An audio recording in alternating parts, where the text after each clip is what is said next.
We'll start this morning's session as we always do, just by being in silence together for 15 minutes. Bring your attention back to your body and your breath and get ready to be with whatever is.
Good morning, Jack. Good morning.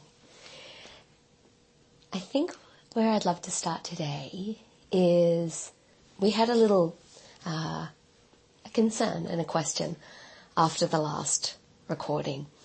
Were we sort of veering more into self-help than spirituality?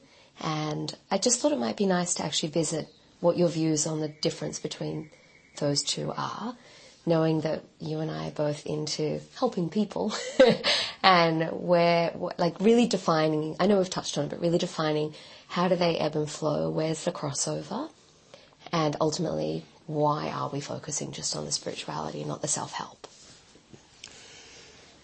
I think the clue is in the phrase itself, self-help. Basically, it shows that that particular approach is still holding the belief in an idea of separation, in an idea of separate personal doership that can help itself and can control its life and can direct its life and have influence on what goes on. And it's completely natural that each of us go through our allotted period of time in experimenting with the boundaries of that particular apparent ability or lack of it, until we discover that actually things are happening on a much deeper level than that. So I think the clue is in the phrase itself. It's that self, that sense of separation, that is the cause of suffering. And while it's completely understandable, and I would not in any way want to judge anyone involved in that particular phase of their life, these conversations are not about that idea of separation. They're about what lies underneath it, because it's only when that idea of separation completely disappears that for the first time there's room for something else to take its place, and that something else will be who you actually are. Mm-hmm. Beautiful. So I'm going to try to patchwork together a couple of things. I think what I'd love to work with today is mechanics, like the things to keep an eye on, things to, maybe try not to be so startled by when they come in. And like we touched on last week, that secondary level of judgment.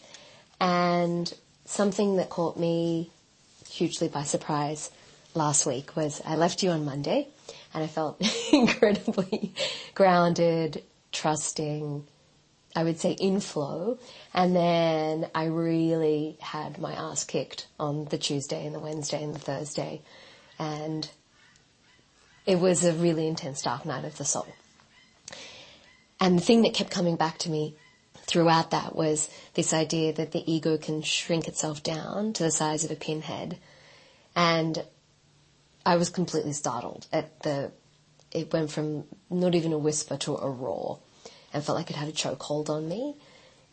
So my question is, why does the ego, what's the mechanics behind that? Why is the ego essentially hiding itself from self and then rearing back up again like that?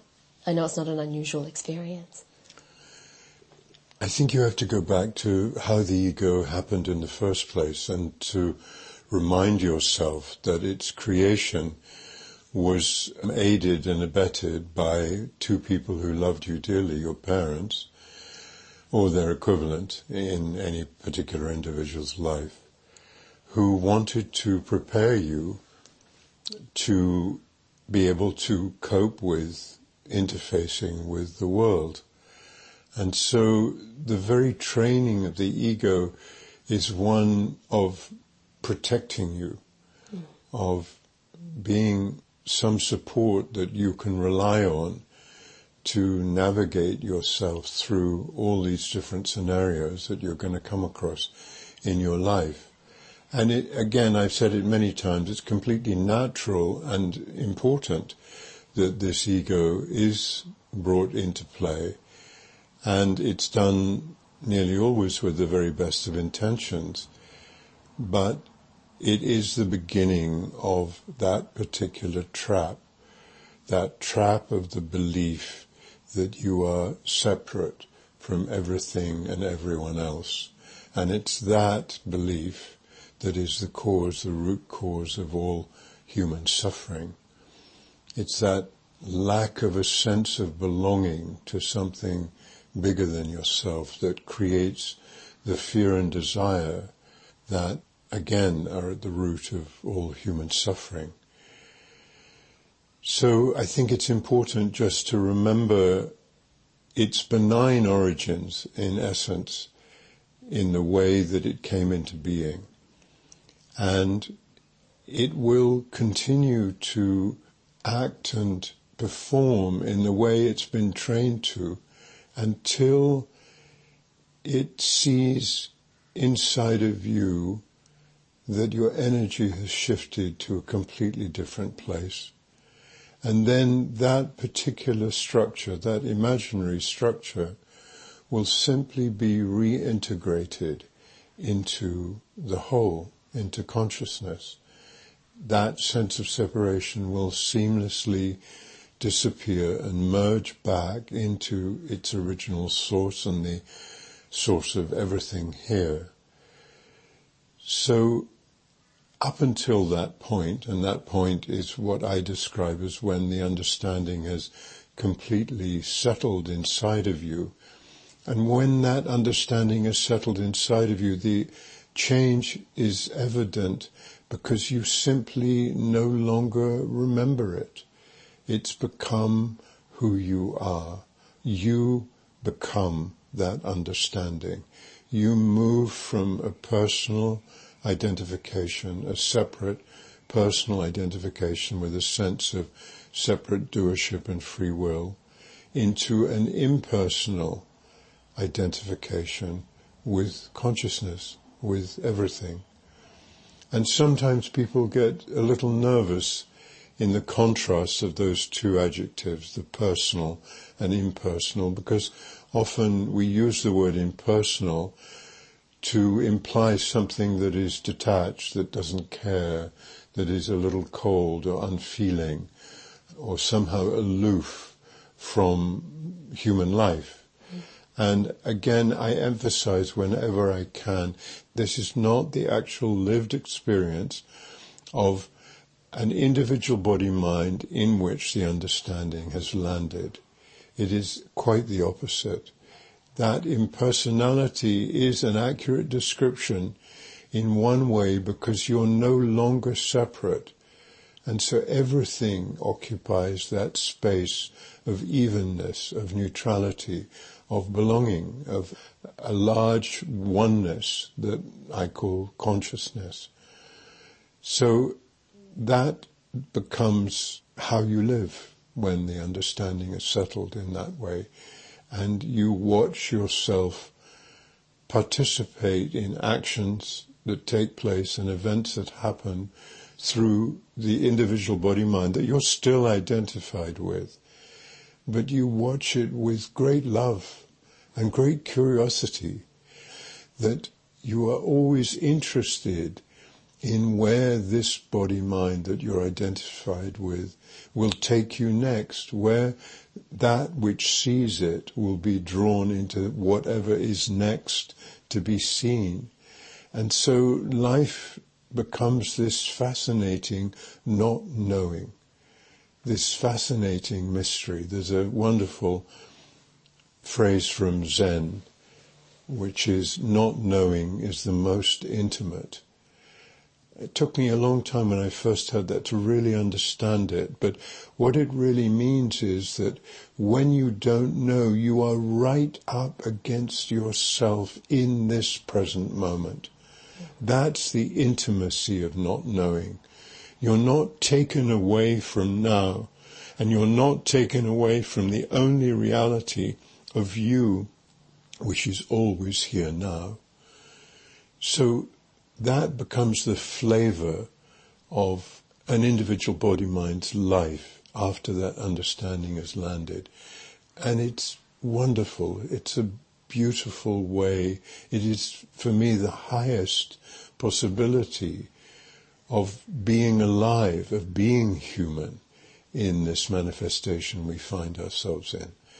So these things will continue to emerge in anyone's life, these periods of disruption when you look at yourself and go, God, I thought I was doing so well, and suddenly it all went out of the window in a flash. And the understanding will show the depth that it's reached inside of you by, one, the speed with which you move through that. You watch yourself moving through those disturbances, but also by a certain extra sense of equanimity, a certain extra sense of balance that is there. And that equanimity is grounded in you becoming more and more clear that your reality is actually that which is seeing it all, that which sees everything that happens to you, good, bad, up and down, is your reality. And so these tests, these moments where it appears all is lost, are best not approached or seen in that way, but rather it won't prevent them from putting you through whatever you need to go through, but just allow that understanding to be there and keep bringing your attention back to that which is seeing everything that's going on, and to remind yourself that anything that can be seen by you cannot, by definition, be you. So there's always something apart that is watching all these disturbances take place, even in their most intense manifestations. There is always something that is looking at that is seeing that, and that is who you are. So in my little meltdown, what was interesting was I was able to track and to see everything. I actually found it really irritating. There was a part, it was actually creating a friction, because there was this spaciousness, but it wasn't minimizing the physical and emotional pain of the experience whatsoever. It was kind of adding another layer to the complexity of it. Is that normal? Is that... I think you're describing again the remnants of the idea of separation. In being faced with the spaciousness, can react strongly to it because it doesn't feel appropriate. Within that ideas of separation's reality, spaciousness is not what it was built to move towards. That can come in as a sense of interference and a sense of wasting your time. It's those moments where you start to doubt, because you do still have the ability to see that you're watching what's going on, but whatever is still there demanding your attention from the idea of separation, from this separate personal identity, is going to rail and fight against that, because that's what it was designed to do, to protect you. And so as long as that goes on, I don't think there's anything unnatural about it. But again, there is always your refuge. And even in this apparent confrontation between spaciousness and that which was being upset by the events that were taking place, there was something which was seeing both together. And so that refuge is always there. That refuge is always based in now, in the present, and is always there. That is the place that you can always rely on, because it's you. And that layer of judgment, because there's multiple things happening simultaneously. There was the pity party, there was the panic, there was the intense dramification of the situation. But then there was this, and then if there was above or beyond that, there was the watching, and then right in between the witnessing and this, It felt like my ego was just suck into it. It didn't want the spaciousness. It didn't want the witnessing. It wanted full, complete control. It was very gripping. And then what I felt like it was doing was then changing tack. So it was going into judgment, like really fierce opinions on why this was happening, why I was doing it wrong, why I was kidding myself prior. It was unbelievably critical and using every piece of material. I had a pretty smooth couple of months, and it was even using that as see, I told you so, What's been your experience? Because I know we've spoken, and it's like let go of that secondary opinion. At the time, I couldn't. It was incredibly loud. At times, it's so strong that you're locked in it. And again, there is only one way to be with it, and that is to just do that, just to be with it in whatever way you can. And it's not going to guarantee that the suffering will be lessened or shortened. It almost certainly will, but you won't know that when you're in the midst of it. So these things happen. It's just the way your system is getting free of this idea of separation. And these things occur, and they can occur for a variety of so-called reasons, and all of the reasons would just be imagined, but one of the reasons that I could imagine would be simply to show you again, to bring you back again to a familiarity that maybe you hadn't encountered for a while, and to remind you of that past where that disturbance would have been much more present, would have been much more difficult, would have been happening much more often, and for you to see the contrast in its frequency, in the depth of its occurrence, in the space that you could occupy vis-a-vis what was going on. But again, despite the fact that the ego's maneuverings are painful and difficult, if you can find compassion for it, that it's just doing its job. It's been programmed to protect you, and when it feels that you are in danger, it will bring up all of those tricks to make sure that you're not. The way I see it, it's a test of where you stand with yourself. And there's no right or wrong or good or bad way to be with that test. There's just the way you have been with it, and that is what you see. So it's not that these things should be looked at as some falling off the path. They're simply the flow of life. We live in duality. Life is made up of good and bad. It just is that way. That never changes. It's never changed for Buddha, for Lao Tzu, for Bodhidharma. They also were surrounded by duality and had to deal with the flow of that, the back and forth, the ebb and flow of that, of those opposites as they interface with each other.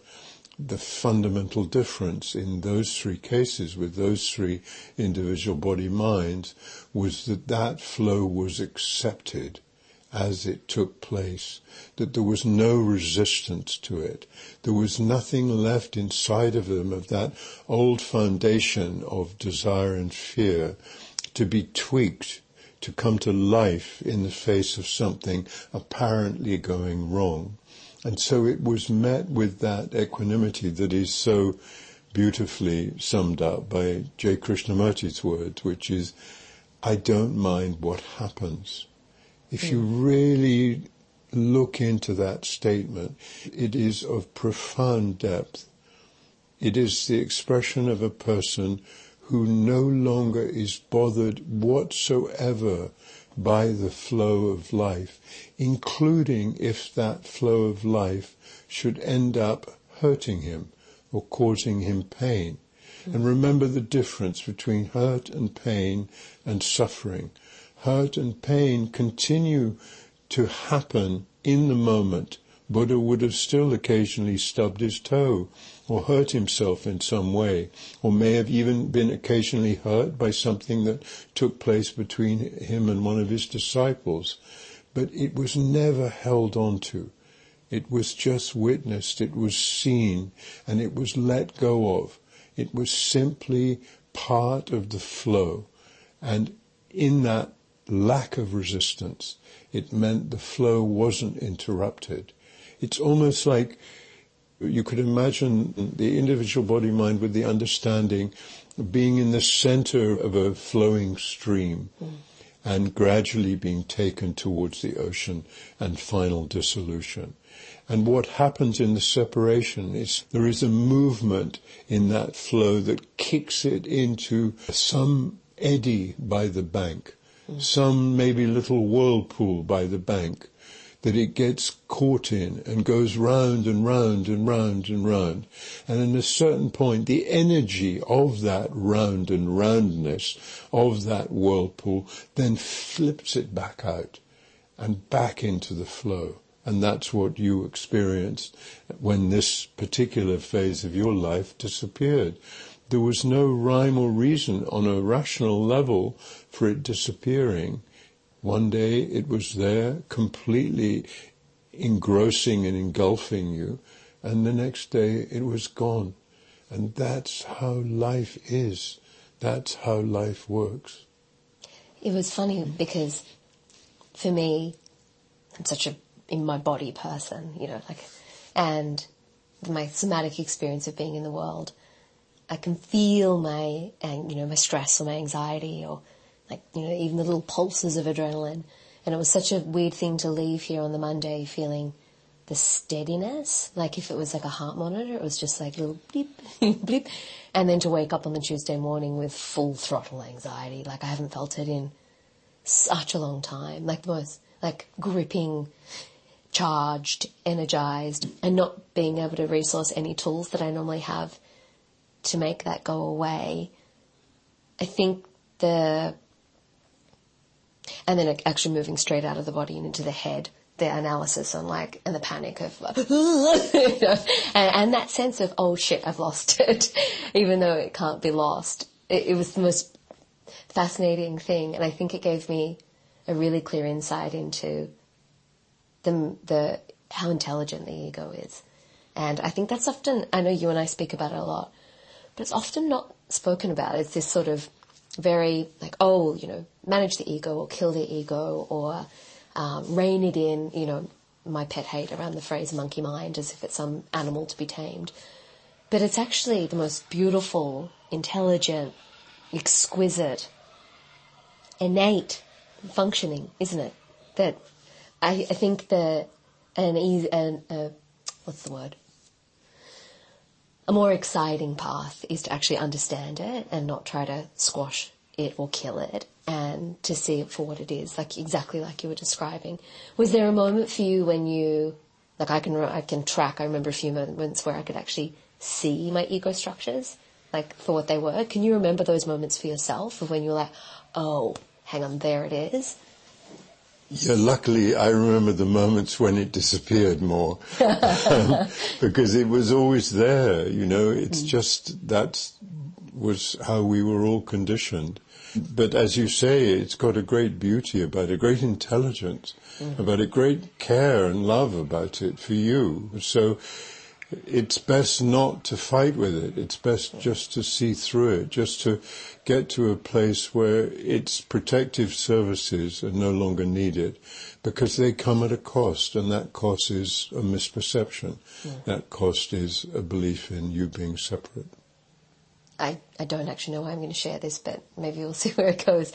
But I remember when we did the retreat in December, the silent retreat, and being able to see for the first time the depth to my sense of self and my idea of ownership over anything and everything. And outside my room, there's a little landing that goes near the fire pit. And there's a chair out there. It's a chair that belongs to the property. And I walked out to go sit on it. And my first thought was, damn it, someone's sitting in my chair. And then I could suddenly see the hilarity in that idea. I mean, I don't own the property. I don't own the chair. It's not even in my room. It's outside of my room. The room's not mine. But also it got deeper and deeper in regards to, the tree, the carpenter, the joiner, the furniture designer, the way it got delivered. There's so many intricate pieces that all lock together that then deliver the chair that suddenly I was like, my chair, someone sitting in. And I could see the humour, but then I started to be able to see every way that I was doing this. Like, I'd be lining up for food and I'd be like, oh yeah, I want that piece of whatever. And then someone else would take it and I was like, oh, that was mine. I mean, it was a great gift. I could really see, I want to sit at that part of the dining table, or someone sitting on the part near the fire that I wanted to be near, and it was very light and playful. It was actually quite beautiful. But what goes on there was suddenly, it's like the mirror got clean and I could suddenly see into this idea of this aspect of my ego wanting to own everything and demand that it was mine. What is going on there? For me, it's a deepening of your perception. It's just really realizing how large the tentacles of this idea of me and mine, this idea of separation are, and how far they stretch and always want to be controlling everything, everywhere you go. And one of the best things in your description is those two adjectives you used as you watched it, of light and playful. And that is the place to be headed towards for us all, because it's when you get to that relationship with the ego that it no longer matters. It becomes fun. It just becomes part of this particular quality of being identified with this separate body-mind organism. And it just becomes something easy and relaxed in that way, and can be played with. It can become something that is not in any way serious, and certainly something that no longer causes you any suffering. Yeah.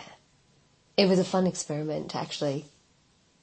Well, it unpacked for weeks the depths of, my house, returning to my house, which is really owned by the bank, and so many facets of, getting upset that my daughter stole my mascara, and funny little, it just kept glimmering. It was always there, this presence, and then it just dropped off after a couple of weeks. But it was beautiful to see and confronting, but to see how much ownership I was taking over objects that literally have nothing to do with me.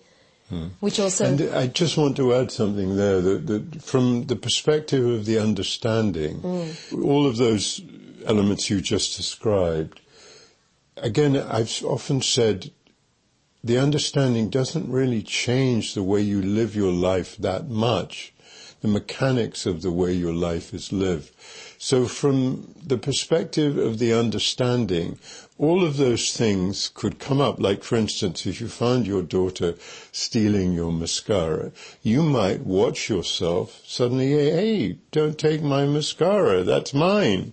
You could still see those movements come up, but you would be in a completely different place to them. One, they would be momentary and in the present.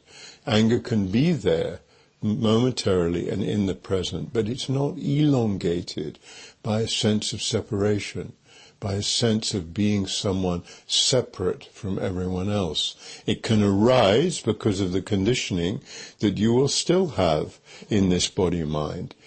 It can arise spontaneously and naturally, and then can be gone the next moment. There's a wonderful Zen story that demonstrates this instantaneousness of the responses that take place in a body-mind with the understanding.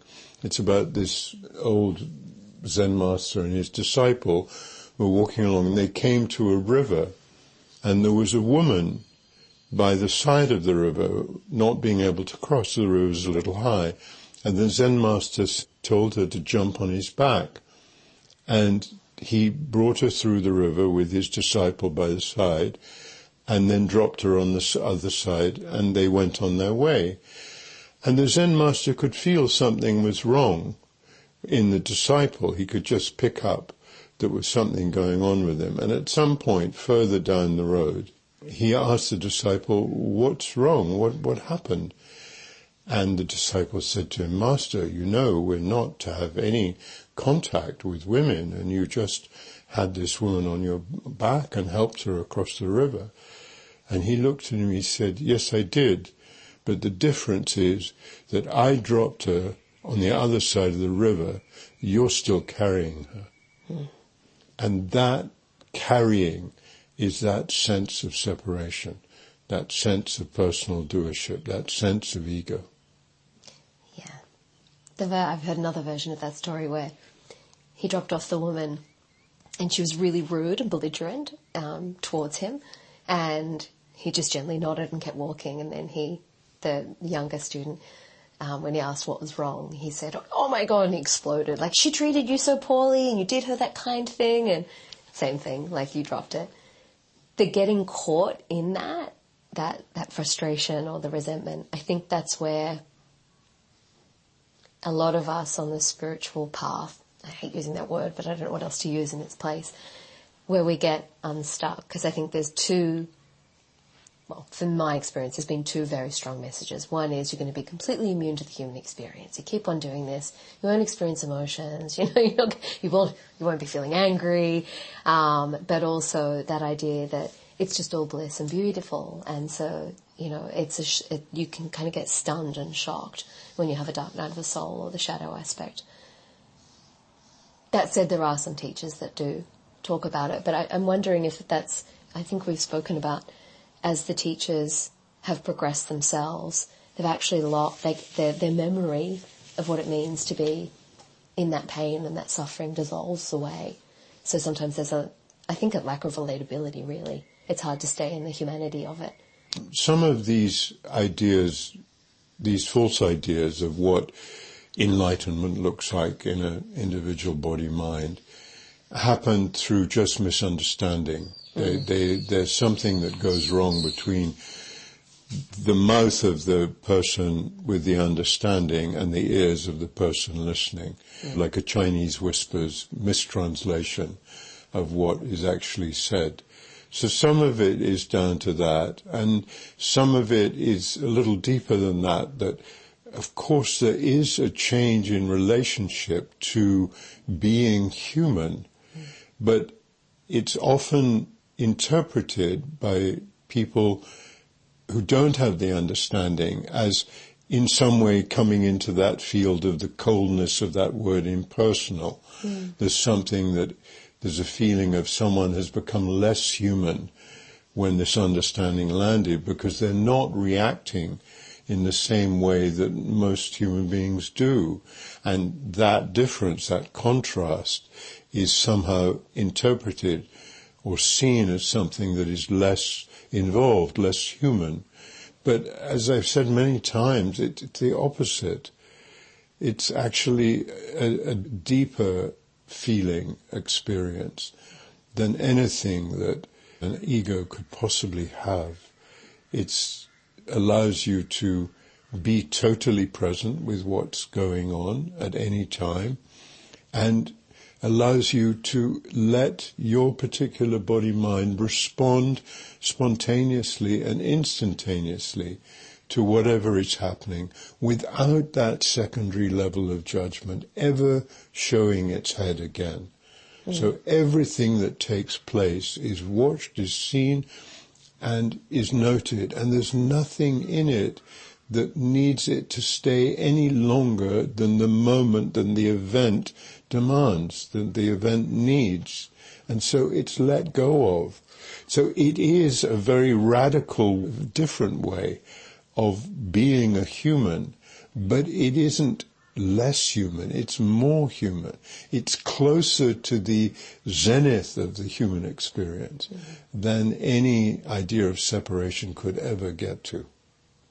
It's interesting because we've discovered in neuroscience now that the way the mind is working with the brain and then the body is that no emotion can actually be experienced for any longer than 90 seconds. So sometimes it's 2, sometimes it's 10, sometimes it's 30 seconds.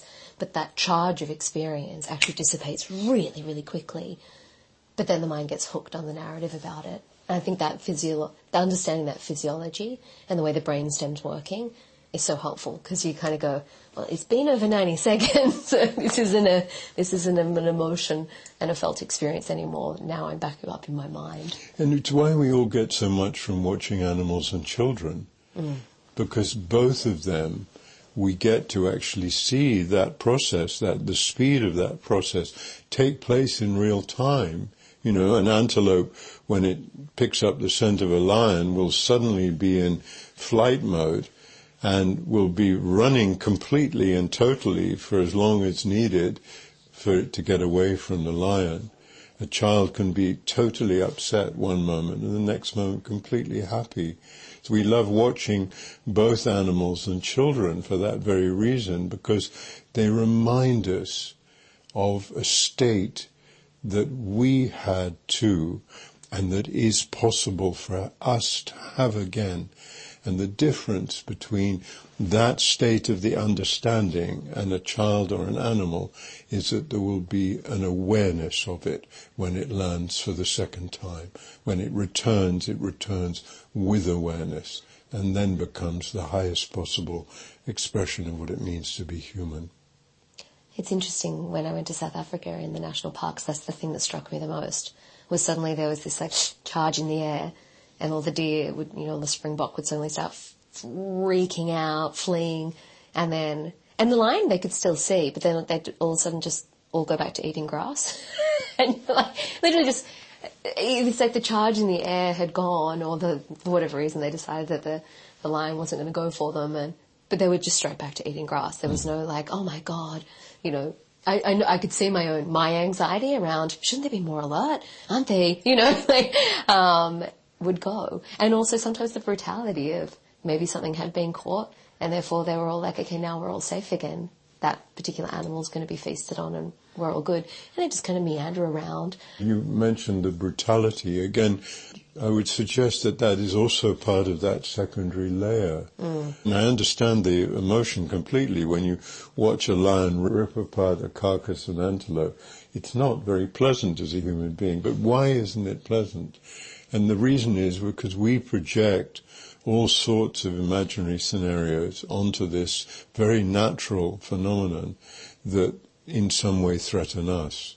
So it's our ability, our amazing ability for imagination and for projection, that also takes us into difficulty, because we start to imagine these things, these terrible things happening to us, and then that stimulates the fear, which again keeps that idea of separation in place.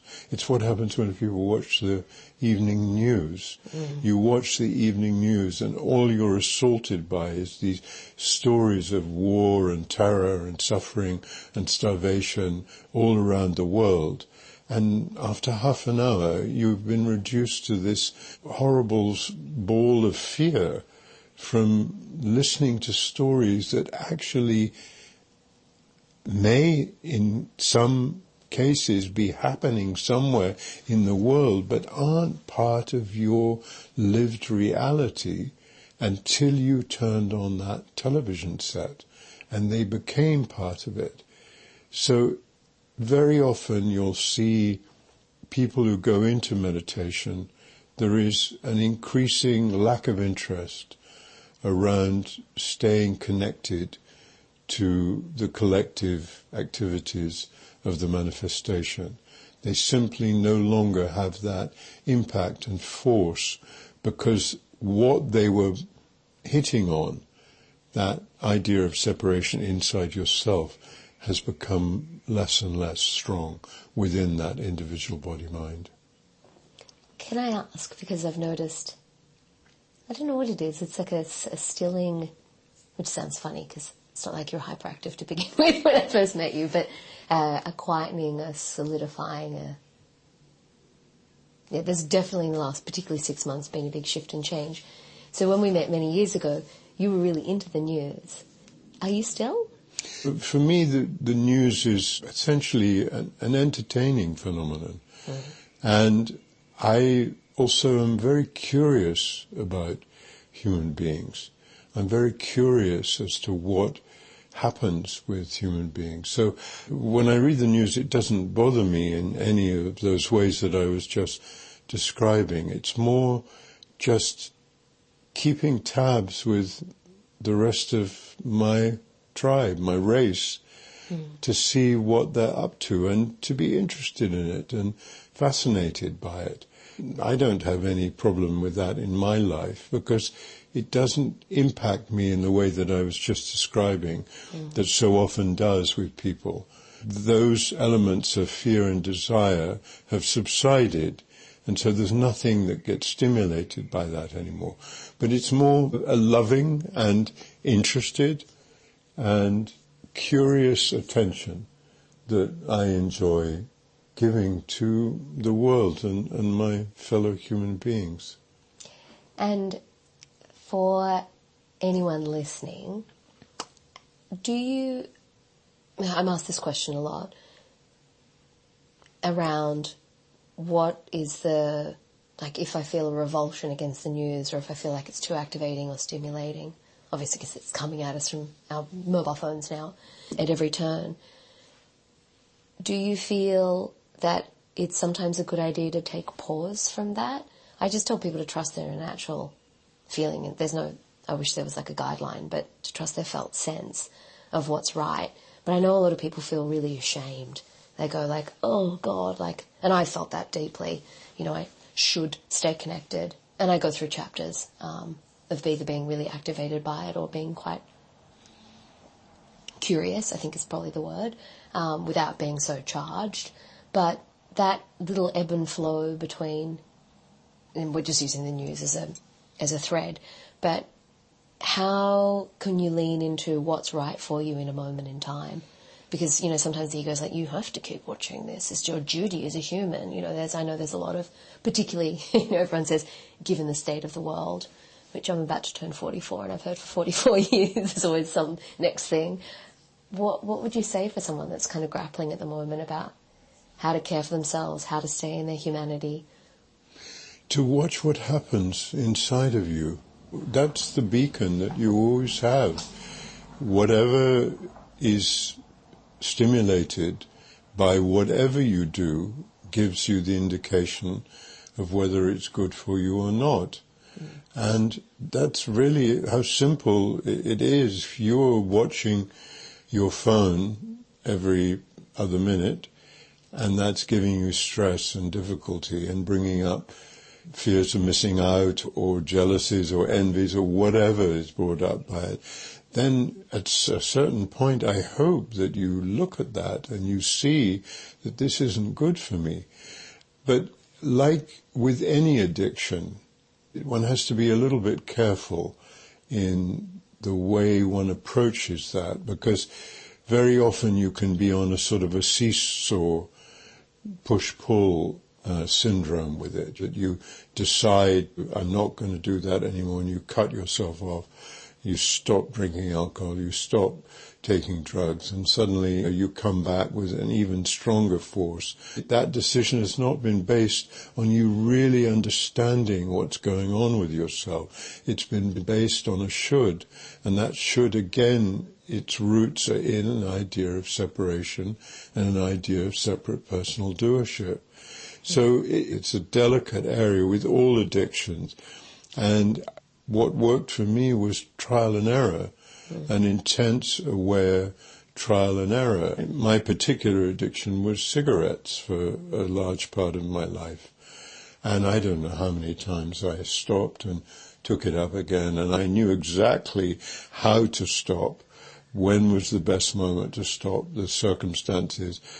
And I kept doing that. And at some point, it just fell away. Just by itself. The main point in answer to your question is, look at how you feel by what you're doing. And if you're not happy, stop. Try something else. See something that makes you happy. If the news causes you anxiety and grief, take a break and see what happens. It may take you some time to get used to not feeling on the pulse as you felt before. But actually, if you really examine, if you really break down the value of being on the pulse, most of it is just nonsense. And the pulse keeps changing. You can't stay on top of it. Yeah. I really, really enjoy pausing things. I'm having one of my really dear friends of the last 10 years who, by no stretch, she's not an alcoholic. She only has 1-2 glasses of wine a night. very consistently, at least 6 nights a week or so. And she's just had 2 weeks pause. And she's like, my God. She goes, look, I said, why did you do it? We're pushing into the mechanics. And she goes, I just realised I kept making the rationalisation of like, but it's not like I'm an alcoholic. And she's like, once I realised that I was saying that, I was like, why are you so hung up on this idea of, but you're not this, but you are this, it's under control. And so she said, I just want to push on the boundaries of it. And she said, which is why I love pausing, the clarity, the insight around the habitual conditioning and the patterning and this is the time where I go and, pour my first glass, or I go and see this person because we can do that together, and being able to see it all. She's just like, what? And, she's looking forward to going back and having, wine in the future. But at the moment, she's just like, that excitement of being able to see how habitual we are. And I think that's the pausing, like you were saying, even with the news, like playing the experiment. Yeah. Who are you without it, rather than going, I have to do it. Yeah. Can I read this quote again? Because I know we referenced it last time. Thoughts and feelings will always arise. Be still means letting go of that secondary level of thought, opinion, judgment, commentary. This is what it means to stop. No thought you ever had is true. No opinion you ever held is right. Let them go. No idea you have of yourself or of who or what you are has ever corresponded to reality or ever will. Let them go. It's by David Cass. And I think to finalise or to wrap, the thing that's probably landed with me the most is to see the ego as an ally and something to be curious and playful with, not as something that's trying to take you down or something that needs to be managed. I'm even going to go a step further and say, I think I'm going to let go of my idea of even fully understanding my obsessive kind of intellect of needing to know the mechanics of things, like, wanting to like pull apart the back of the TV kind of thing. If there was anything you wanted to share with everyone that might be for the first time thinking, whoa, hang on, I don't need to destroy or quash my ego, and I can actually use it as a self-discovery, as a mechanism or a tool. And they'd heard this for the first time. Any tips, pointers, thoughts, feelings on gliding into that space, which might be quite new? I think you have to be very aware with your question, because the idea of using the ego as a tool, who's using it? Yeah. It's a great demonstration of how the ego just made itself smaller. It was concentrated on that ego, not my ego, that ego. And how do I use that as a tool? Yeah. So it's a great demonstration of being aware of how quickly the ego can regroup onto a smaller plane, a less visible plane, a less obvious plane, and yet still be just as powerful, even in that tiny, tiny space that it now occupies. So the answer to it is you can't use the ego as a tool, because the ego is a misperception. The ego is a misperception about the truth of things.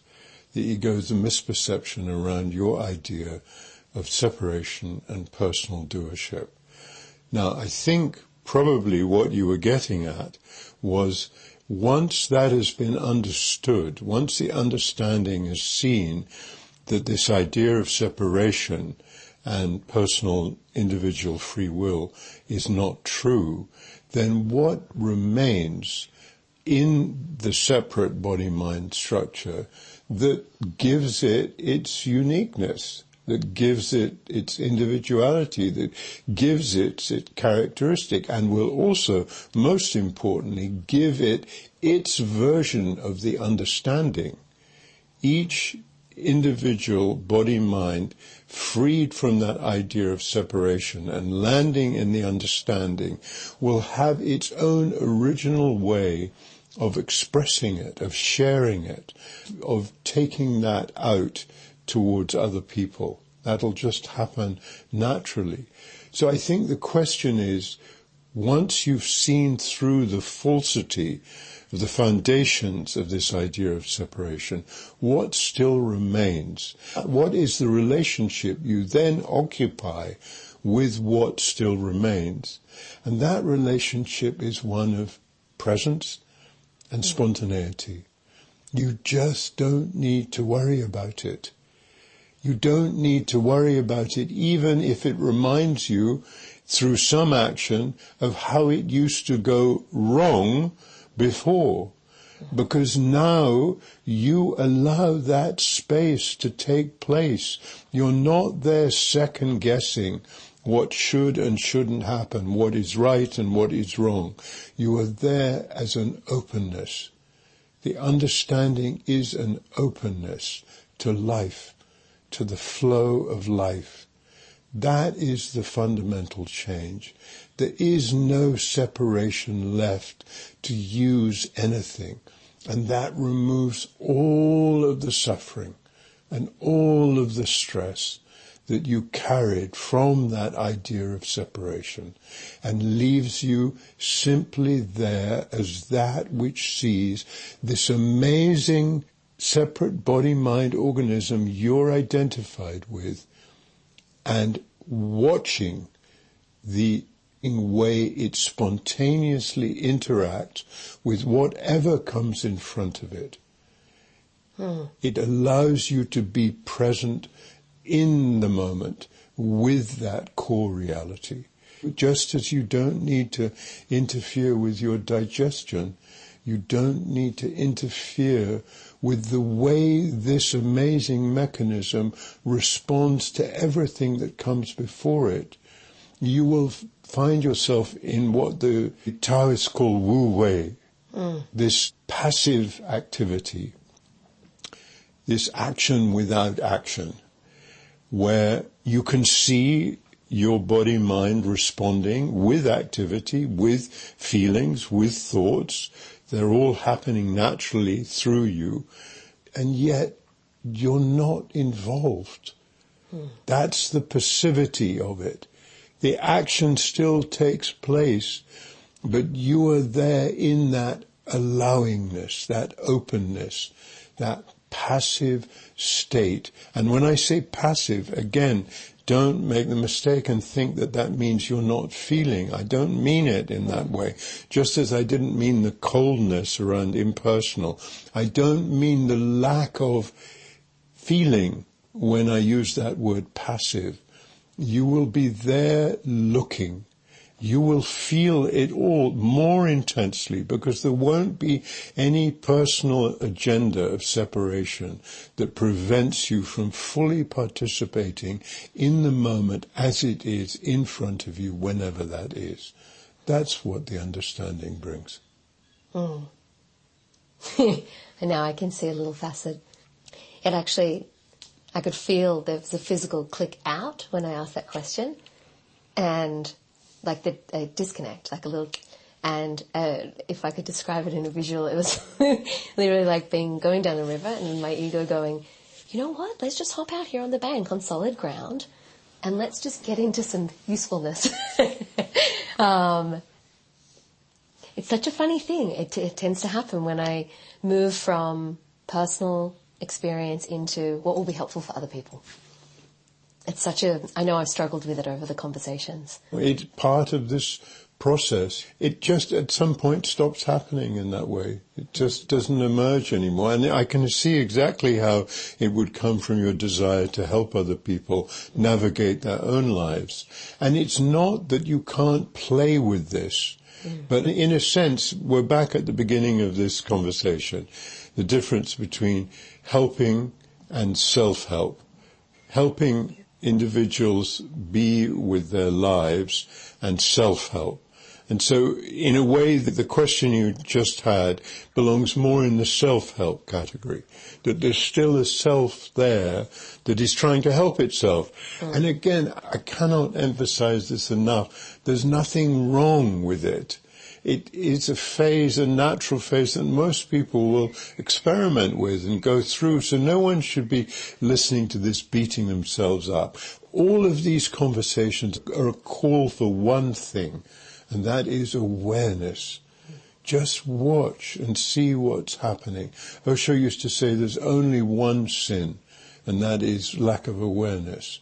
Just watch what takes place. Discover for yourself through your own awareness. That's the beauty you've been given. You have that ability inside of you. Each person does. And if it's their destiny, that awareness will be focused on these things and be able to see through them and behind them.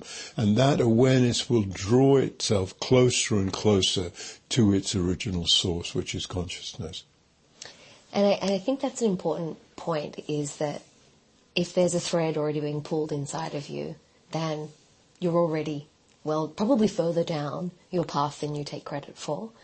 And, I had a student who was saying, I was listening to the talks and, very diligently, and then she had a bit of a collapse moment, and she was like, I don't know if I'm either cut out for this or, how deep to go with it. And I said, listen, if there's something, if you're diligent enough to sit with this, and it's a big ask in the modern world, 15 minutes of meditation, then listening to a talk, 15 minutes of meditation, even if you only did one of the meditations, and you're really committed to exploring it, the process is already happening.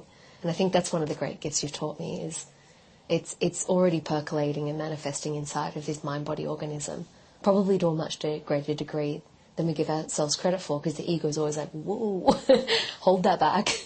We all have gone through assaults on our self-worth over our lives. Most people have had to deal with that, and it's a painful thing, and so it's easy to doubt, and it's particularly easy to doubt in the spiritual world because everything is so difficult to conceptualize, to hold on to. So it's almost you're dealing with shadows and phantoms a lot of the time.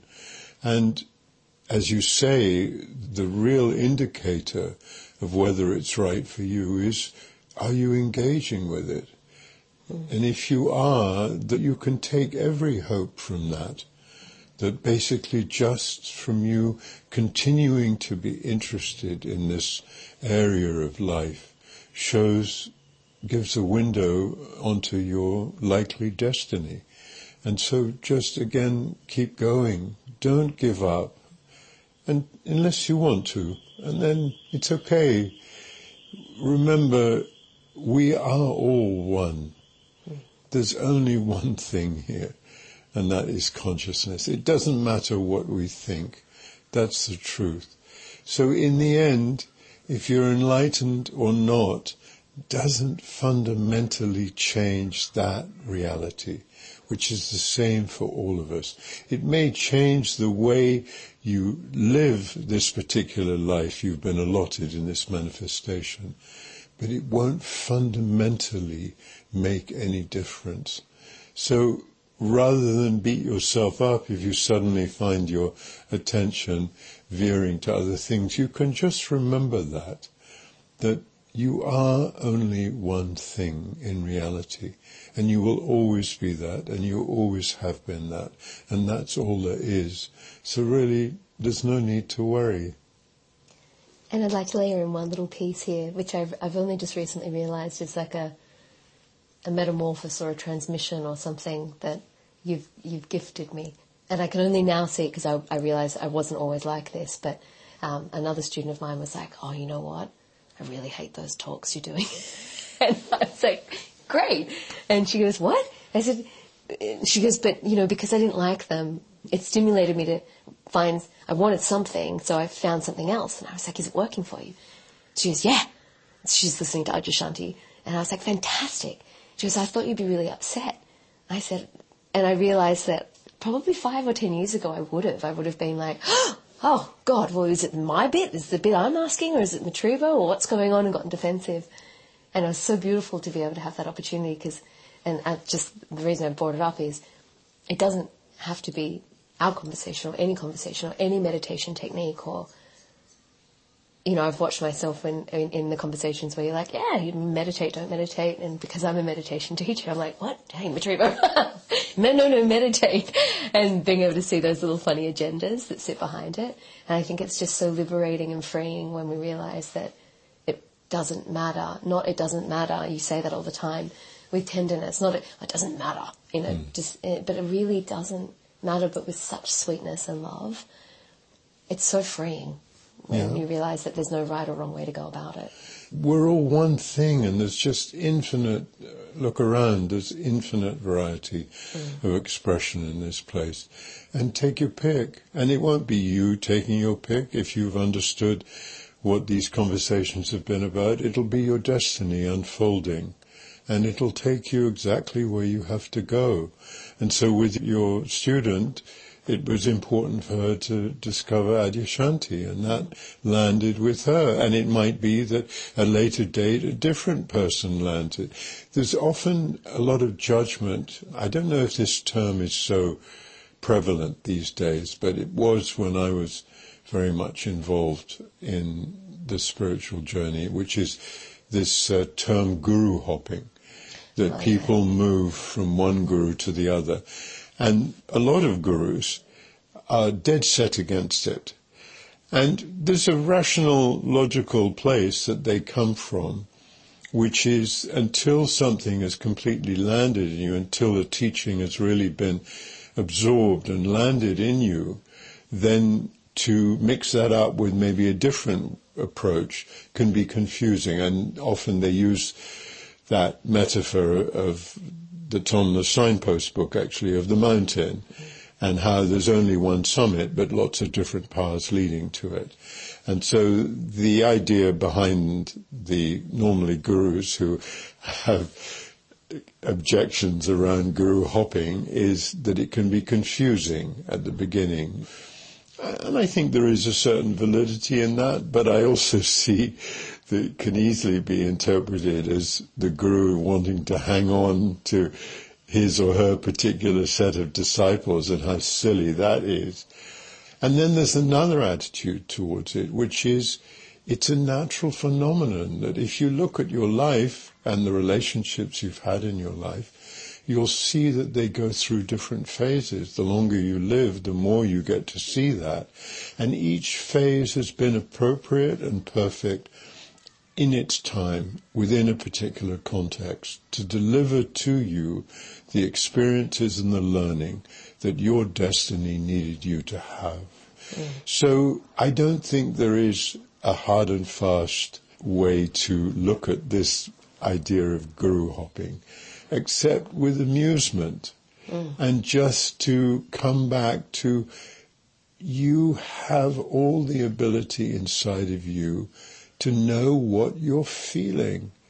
And if listening to a particular person brings you joy and insight and comfort and love, just go as long as you can with that person. That's an indication that that person is connecting with you and that you're reaping the benefits from that connection. And if that isn't happening, then move on. It doesn't matter in that sense. Again, it comes back to, in the end, there's just one thing, and that is consciousness. And we're all that, all the time, forever. One of my favourite moments, where it really solidified for me why I love Ram Dass as a teacher so much, was there was a lecture, and someone in the audience got up and they said, I find your approach, abhorrent. You study Hinduism and Buddhism and Taoism and Zen. You've got all these different teachers and you do all these different techniques, and, it's a terrible approach. I'm a Zen practitioner and I think you need to find one path. And Ram Dass, very lovingly, but he burst into laughter. And he said, hey man, I ain't here to get pure, I'm here to get free.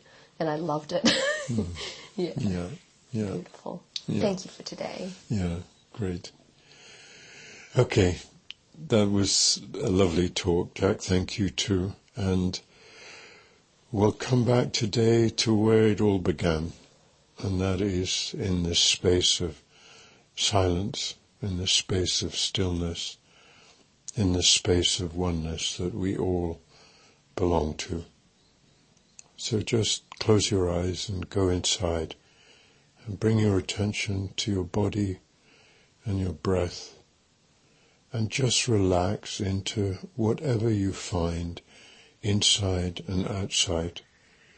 Just relax into whatever is.